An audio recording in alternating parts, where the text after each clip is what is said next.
ಹೇ guys, ಎಲ್ಲರಿಗೂ ನಮಸ್ಕಾರಗಳು. Welcome back to saga stories. ಮಗ, all eyes on India versus Pakistan on 15 February ಗುರು. ಹೌದು, 2-2 ಗೆದ್ದಿರುವಂಥ ಇಂಡಿಯಾ, 2-2 ಗೆದ್ದಿರುವಂಥ ಪಾಕಿಸ್ತಾನ. ಯಾರು ಮುಂದೆ ಹೋಗ್ತಾರೆ, ಯಾರು ಹಿಂದೆ ಉಳ್ಕೊತಾರೆ? ಹೌದು, ಇಂಡಿಯಾ ಮತ್ತು ಪಾಕಿಸ್ತಾನ ಸೂಪರ್ 8ಗೆ ಹೋಗ್ತಾರೆ ಅಂತ ಎಲ್ಲರೂ ಅಂದ್ಕೊಂಡಿರ್ಬೋದು. ಹೌದು, ಖಂಡಿತ ಹೋಗ್ತಾರೆ. ಬಟ್ ಈ ಒಂದು ಬ್ಯಾಟಲ್ ಸಿಕ್ಕಾಪಟ್ಟೆ ಇಂಪಾರ್ಟೆಂಟ್. ಏನಕ್ಕೆ ಅಂತಂದರೆ, ಇದು ಕಂಟ್ರಿಗಳ ಡಿಸ್ಪ್ಯೂಟು ಅದು ಇದು ಎಲ್ಲ ನೋಡ್ತು ಅಂತಂದರೆ, ಇದು ವರ್ಷಾನ ಗಟ್ಲೆಯಿಂದ ಬಂದಿರುವಂಥ ಬ್ಯಾಟಲ್ಲು. ಇವಾಗ ನಾವು ಅನ್ಕೊಳ್ಳೋಗಿಲ್ಲ, ಇದೇನು ಬ್ಯಾಟಲ್ಲು ಅಲ್ಲ, ಬದನೇಕಾಯಿ ಅಲ್ಲ, 7-1 ಆಗೈತೆ ಗುರೋ. ಏನಿದು ವರ್ಲ್ಡ್ ಕಪ್ಸ್ ಅಂತ ಬಂದಾಗ 7 ಮ್ಯಾಚ್ ನಾವು ಗೆದ್ದಿದ್ದು, 1 ಮ್ಯಾಚ್ ಅಷ್ಟೇ ಗೆದ್ದಿರೋದವರು. 2021 ಗೆದ್ದಿರೋದು. ಇವಾಗ ಗೆದ್ಬಿಡ್ತಾರ ಅವರು. ತಲೆಗೆ ಬಿಟ್ಟು ಕಳಿಸ್ತಾ ಇರೋದೇನೆ ಅಷ್ಟೇನೆ. ಈಸಿ, ಸಿಕ್ಕಾಪಟ್ಟೆ ಈಸಿ. ಇವರೆಲ್ಲ ನಮಗೆ ಬರ್ತಾರ ಗುರು. ಇವರೆಲ್ಲ ನಮ್ಮ ಹತ್ರನೂ ಬರೋದಿಲ್ಲ. ತಲೆಗೆ ಬಿಟ್ಬಿಟ್ಟು ಕಳಿಸ್ತಾ ಇರೋದಷ್ಟೇ. ನೋಡಿಲ್ವಾ 2023 ವರ್ಲ್ಡ್ ಕಪ್ಪಲ್ಲಿ ನೋಡಿಲ್ವಾ, ಚಾಂಪಿಯನ್ಸ್ ಟ್ರೋಫಿಲಿ ನೋಡಿಲ್ವಾ, ಎಲ್ಲ ನೋಡ್ಕೊಂಡು ಬಂದಿಲ್ವಾ, ಏಷ್ಯಾ ಕಪ್ಪಲ್ಲಿ ನೋಡಲಿಲ್ವಾ, ಅದು ನೋಡಲಿಲ್ವಾ, ಇದು ನೋಡಲಿಲ್ವಾ ಅಂತ ಅನ್ಬೋದು. ಬಟ್ ಅವಾಗಿದ್ದಂಥ ಪಾಕಿಸ್ತಾನ್ ಟೀಮೇ ಬೇರೆ, ಇವಾಗಿರುವಂಥ ಪಾಕಿಸ್ತಾನ್ ಟೀಮೇ ಬೇರೆ. ಇವಾಗ ಸ್ವಲ್ಪ ಹೈಲಿ ಕಾನ್ಫಿಡೆಂಟ್ ಆಗಿರುವಂಥ ಪಾಕಿಸ್ತಾನ್ ಟೀಮು, ಇದು ಹೈಲಿ ಪಂಪ್ಡಪ್ ಆಗಿರುವಂಥ ಪಾಕಿಸ್ತಾನ್ ಟೀಮು. ಯಾಕೆಂದರೆ ಆಸ್ಟ್ರೇಲಿಯಾ ಅಗೇನ್ಸ್ಟು 3-0 ಮಾಡ್ಕೊಂಡು ಸೀರೀಸ್ನ ಗೆದ್ಬಿಟ್ಟು ಬರ್ತಾರೆ ಅವರ ಹೋಮಲ್ಲಿ. ಜೊತೆಗೆ ಇಲ್ಲೂ ಬಂದು 2-2 ಬ್ಯಾಕ್ ಟು ಬ್ಯಾಕ್ ಮ್ಯಾಚ್. ಏನೇ ಆಗಿರ್ಬೋದು, ನೆದರ್ಲ್ಯಾಂಡ್ಸ್ ಅಗೇನ್ಸ್ಟು ಸ್ವಲ್ಪ ಬುಡುಕ್ ಬಂದಿರ್ಬೋದು, ಬಟ್ ಆದರೂ ಕೂಡ ಮ್ಯಾಚ್ನ ಗೆದ್ದರು. ಲಾಸ್ಟ್ ಮ್ಯಾಚ್ನು ಕೂಡ ಕನ್ವಿನ್ಸಿಂಗ್ ಆಗಿ USA ವಿರುದ್ಧ ಗೆದ್ದರು.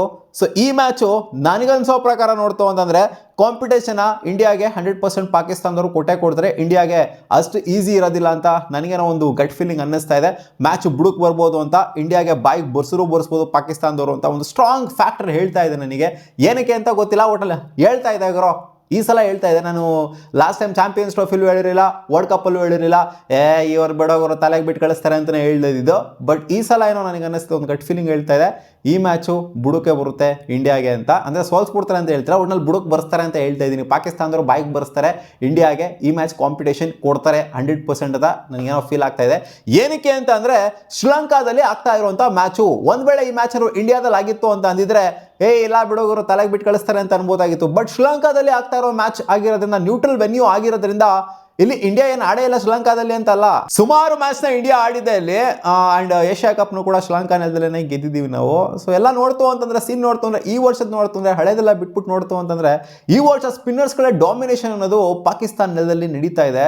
ಬಿದ್ದಿರೋಂಥ ವಿಕೆಟ್ಸ್ಗಳನ್ನ ಗಮನಿಸ್ತು ಅಂತಂದರೆ, ಬರೀ ಪಾಕಿಸ್ತಾನ ಮ್ಯಾಚ್ನಲ್ಲ, ಶ್ರೀಲಂಕಾ ಮ್ಯಾಚು ಎಲ್ಲ ಮ್ಯಾಚ್ ಶ್ರೀಲಂಕಾದಲ್ಲಿ ಆಗ್ತಿರೋದೆಲ್ಲ ಗಮನಿಸ್ತು ಅಂತಂದಾಗ, ಮೆಜಾರಿಟಿ ಆಫ್ ದ ವಿಕೆಟ್ಸ್ ಬೀಳ್ತಾ ಇರೋಂಥದ್ದು ಸ್ಪಿನ್ನರ್ಸ್ಗೆ. ಪೇಸಸ್ಗಳು ಅಷ್ಟು ಮಟ್ಟಿಗೆ ಎಫೆಕ್ಟಿವ್ನೆಸ್ಸು ಕಾಣಿಸ್ತಾ ಇಲ್ಲ. ಅಂದರೆ ಸ್ಪೇಸಸ್ಗಳಿಗೆ ಇನ್ಫ್ಯಾಕ್ಟ್ ಬೌಲಿಂಗೇ ಜಾಸ್ತಿ ಸಿಗ್ತಾ ಇಲ್ಲ, ಬರೀ ಸ್ಪಿನ್ನರ್ಸ್ಗಳೇ ಡಾಮಿನೇಟ್ ಮಾಡೋದು ಕಾಣಿಸ್ತಾ ಇದೆ. ಅದರಿಂದ ಸ್ಪಿನ್ ಟು ವಿನ್ ಮಂತ್ರನ ಇಲ್ಲಿ ಪಾಕಿಸ್ತಾನದವರು ಜಪ ಮಾಡ್ತಾ ಇದ್ದಾರೆ ಅಂತ ನನಗೇನೋ ಒಂದು ಸ್ಟ್ರಾಂಗ್ ಒಪಿನಿಯನು. ಅಂದರೆ ನನ್ನ ಒಪಿನಿಯನ್ ಮಾತ್ರ ಅಂತಲ್ಲ, ಅದು ಸ್ಟ್ಯಾಟ್ಸಲ್ಲೂ ಕೂಡ ಅದನ್ನೇ ಹೇಳ್ತಾ ಇದೆ. ಯಾಕಂದರೆ ಪಾಕಿಸ್ತಾನದವರು ಎತ್ತಿರುವಂಥ ವಿಕೆಟ್ಸ್ ನೋಡ್ತು ಅಂತಂದರೆ, ಅದು ನೆದರ್ಲ್ಯಾಂಡ್ಸ್ ಅಗೇನ್ಸ್ಟ್ ಆಗಿರಲಿ, ಜೊತೆಗೆ ಲಾಸ್ಟ್ ಮ್ಯಾಚು USA ಅಗೇನ್ಸ್ಟ್ ಆಗಿರಲಿ, ಮೆಜಾರಿಟಿ ಆಫ್ ದ ವಿಕೆಟ್ಸ್ನ ಎತ್ತಿರೋದು ಪೇಸರ್ಸ್ ಅಲ್ಲ, ಸ್ಪಿನ್ನರ್ಸ್ಗಳು. ನೋಡಿದ್ರಲ್ಲ ಲಾಸ್ಟ್ ಮ್ಯಾಚ್ ಏನು ಮಾಡಿದ್ರು ಅಂತ, 5 ಜನ ಸ್ಪಿನ್ನರ್ಸ್ನ ಪಾಕಿಸ್ತಾನದವರು ಆಡಿಸಿದ್ದು. ಲಾಸ್ಟ್ ಮ್ಯಾಚ್ ಆಗಿತ್ತು ಅಂತಂದರೆ, ನೆದರ್ಲ್ಯಾಂಡ್ಸ್ ಅಗೇನ್ಸ್ಟು 4 ಜನ ಸ್ಪಿನ್ನರ್ಸ್ನ ಆಡಿಸಿದ್ರು. ಬಟ್ ಲಾಸ್ಟ್ ಮ್ಯಾಚು ಆಡಿರೋದು ಕೊಲಂಬೋ ಸ್ಟೇಡಿಯಮಲ್ಲ, ಅದು ಯಾವುದೋ ಬೇರೆ ಸ್ಟೇಡಿಯಮಲ್ಲಿ, SSP ಸ್ಟೇಡಿಯಮು ಯಾವುದೋ ಒಂದು ಸ್ಟೇಡಿಯಂ ಇದೆಯಲ್ಲ, ಆ ಸ್ಟೇಡಿಯಮಲ್ಲಿ ಆಡಿರೋಂಥದ್ದು. ಆ ಸ್ಟೇಡಿಯಮಲ್ಲಿ 5 ಜನ ಸ್ಪಿನ್ನರ್ಸ್ನ ಆಡಿಸಿರೋದು. ಇಲ್ಲಿ ಪ್ರೇಮದಾಸ ಕ್ರಿಕೆಟ್ ಸ್ಟೇಡಿಯಮಲ್ಲಿ ಆಗ್ತಾ ಇರೋಂಥ, ಕೊಲಂಬೋದಲ್ಲಿ ಆಗ್ತಾ ಇರೋಂಥ ಮ್ಯಾಚು ಇಂಡಿಯಾದು. SSC ಸ್ಟೇಡಿಯಂಗೂ ಕೊಲಂಬೋದ ಪ್ರೇಮದಾಸ ಸ್ಟೇಡಿಯಂಗೂ ಅಷ್ಟರ ಮಟ್ಟಿಗೆ ಹೆವಿ ಕಂಪ್ಯಾರಿಸನ್ ಏನಿಲ್ಲ, ಆಲ್ಮೋಸ್ಟ್ ಸಿಮಿಲರ್ ಆಗಿರುವಂಥ ಸರ್ಫೇಸೇ, ಸ್ಪಿನ್ ಫ್ರೆಂಡ್ಲಿ ಇರುವಂಥ ಸರ್ಫೇಸ್ ಕೊಲಂಬೋ ಸ್ಟೇಡಿಯಮೂ ಕೂಡ. ಸ್ಪಿನ್ನರ್ಸ್ಗಳು ಸಿಕ್ಕಾಪಟ್ಟೆ ಎಫೆಕ್ಟಿವ್ ಆಗಿರ್ತಾರೆ. ಇಲ್ಲೂ ಕೂಡ ಅಷ್ಟೇ, ಇವರು 5 ಜನ ಸ್ಪಿನ್ನರ್ಸ್ನ ಇಟ್ಕೊಂಡ್ಬರುವಂಥ ಎಲ್ಲ ಸಾಧ್ಯತೆ, ಪಾಸಿಬಿಲಿಟಿ ಕಾಣಿಸ್ತಾ ಇದೆ. ನಮ್ಮ ಇಂಡಿಯಾ ಆಕ್ಟಿವ್ ಆಗಿ ಆಡಿಸ್ತಾ ಇರುವಂಥದ್ದು 2 ಸ್ಪಿನ್ನರ್ಸ್ನ ಆಡಿಸ್ತಾ ಇದ್ದಾರೆ. ಆ್ಯಂಡ್ ಇವರು ಬಂತು ಅಂದರೆ, ಅಭಿಷೇಕ್ ಶರ್ಮಾ ಬಂತು ಅಂದರೆ 3 ಜನ ಸ್ಪಿನ್ನರ್ ಆ್ಯಡ್ ಆನ್ ಆಗುತ್ತೆ. ಇನ್ನೂ ಒಂದು ಆ್ಯಡ್ ಆನ್ ಮಾಡಬೇಕು ಅಂದರೆ ಕುಲ್ದೀಪ್ ಯಾದವ್ರನ್ನ ಇವ್ರು ಖಂಡಿತ ಆ್ಯಡ್ ಆನ್ ಮಾಡ್ಕೊಳ್ಳೇಬೇಕಾಗುತ್ತೆ. ಯಾಕಂದರೆ ಇಂಡಿಯನ್ ಸರ್ಫೇಸ್ ಅಲ್ಲ, ಇದು ಶ್ರೀಲಂಕನ್ ಸರ್ಫೇಸು. ಅದರಿಂದ 4 ಜನ ಸ್ಪಿನ್ನರ್ ಜೊತೆಗೆ ಹೋಯ್ತು ಅಂತಂದರೆ, ಅಭಿಷೇಕ್ ಶರ್ಮಾನ ಇನ್ಕ್ಲೂಡ್ ಮಾಡಿಕೊಂಡು ಹೋಯ್ತು ಅಂತಂದರೆ ಬೆಟರ್ ಆಗಿರುತ್ತೆ, ಫಾರ್ ಬೆಟರ್ ಆಗಿರುತ್ತೆ. ಯಾಕಂದರೆ ಇವರು 5 ಜನ ಸ್ಪಿನ್ನರ್ ಜೊತೆಗೆ ಬರ್ತಾ ಇದ್ದಾರೆ. ಶಾಹಿನ್ ಶಾ ಅಫ್ರಿದಿ ಒಬ್ಬರೇ ಪೇಸ್ ಅಟ್ಯಾಕ್ನ ಲೀಡ್ ಮಾಡಿದ್ದು, ಒಬ್ಬರೇ ಅಲ್ಲಿ ಹಾಕಿದ್ದು ಪೇಸ್. 5 ಜನ ಬೌಲಿಂಗ್ನ ಮಾಡಿದ್ರು, ಅದರಲ್ಲಿ ಶಾಹಿನ್ ಶಾ ಅಫ್ರಿದಿ ಒಬ್ಬರೇ ಬೌಲಿಂಗ್ ಮಾಡಿದ್ದು, ಪೇಸ್ ಹೇಳ್ತಿರೋದು. ಲಾಸ್ಟ್ ಮ್ಯಾಚ್ ಆಗಿದ್ರೆ ಪಾಕಿಸ್ತಾನದವ್ರು ಯೂಸ್ ಮಾಡಿದ್ರು ಸಲ್ಮಾನ್ ಅಂತ ಒಬ್ಬರನ್ನ, ಅವ್ರು 3 ವಿಕೆಟ್ ಕೂಡ ಎತ್ತಿದ್ರು ಕೂಡ ಅವ್ರನ್ನ ಕೂಡಿಸಿದ್ರು ಲಾಸ್ಟ್ ಮ್ಯಾಚು. ಇವ್ರನ್ನ ಯಾರಪ್ಪ, ಅವ್ರು ತಾರೀಕಿಗೆ ಅವಕಾಶ ಕೊಟ್ಟಿದ್ರು. ತಾರೀಕಣ್ಣ ಬಂದ್ಬಿಟ್ಟು 3 ವಿಕೆಟ್ ಅವರು ಕೂಡ ಎತ್ಬಿಟ್ರು. ಅಲ್ಲಿ ಏನು ಬೌಲಿಂಗ್ ಮಾಡ್ತಾ ಇರೋದು ತಾರೀಕು. ಅಲ್ಲ ನೋಡಿ, ಇವ್ರ ಹತ್ರ ಕಾಂಬಿನೇಷನ್ ಯಾವ ಥರ ಇದೆ ಅಂತ. ಅಲ್ಲಿ ಲೆಫ್ಟ್ ಆರ್ಮ್ ಆರ್ಥೋಡಾಕ್ಸ್ ಬೇಕು ಅಂದರೆ ಲೆಫ್ಟ್ ಆರ್ಮ್ ಆರ್ಥೋಡಾಕ್ಸ್ನೂ ಇದೆ. ಅವ್ರು ಹಾಕ್ತಾರೆ ಬಂದ್ಬಿಟ್ಟು, ಇವರು ಯಾರಪ್ಪ, ಅವ್ರು ನವಾಜ್ ಅವ್ರು ಹಾಕ್ತಾರೆ. ಶದಾಬ್ ಖಾನು ಬಂದ್ಬಿಟ್ಟು ಅಲ್ಲಿ ರೈಟ್ ಆರ್ಮ್ ಲೆಗ್ ಸ್ಪಿನ್ ಹಾಕ್ತಾರೆ. ಈ ಕಡೆಯಿಂದ ಅಬ್ರಾರ್ ಅಹಮದ್ ಕೂಡ ಹಾಕ್ತಾರೆ. ಆಫ್ ಬ್ರೇಕ್ ಬೇಕು ಅಂತಂದ್ರೆ ಆಯುಬ್ ಕಡೆ ನೋಡ್ತಾರೆ. ವಿಕೆಟ್ಸ್ ಬೇಕು ಅಂತಂದ್ರೆ ವಿಚಿತ್ರವಾಗಿ ಬೌಲಿಂಗ್ ಆಕ್ಷನ್ ಮಾಡ್ಬಿಟ್ಟು ಸ್ವಲ್ಪ ಕನ್ಫ್ಯೂಸ್ ಮಾಡ್ಬಿಟ್ಟು ಬ್ಯಾಟರ್ಗಳನ್ನ ಒಂಥರ ನೋಡಿ ಯಾವ ಥರ ಇದೆ ಅಂತ. ಇದು ಮಿಸ್ಟ್ರಿ ಬಂದ್ಬಿಟ್ಟು ನಮ್ಮ ಕಡೆ ನೋಡ್ತು ಅಂದರೆ ವರುಣ್ ಚಕ್ರವರ್ತಿ ಮಿಸ್ಟ್ರಿ ಅಂತ ನಾವು ಹೇಳ್ತೀವಿ.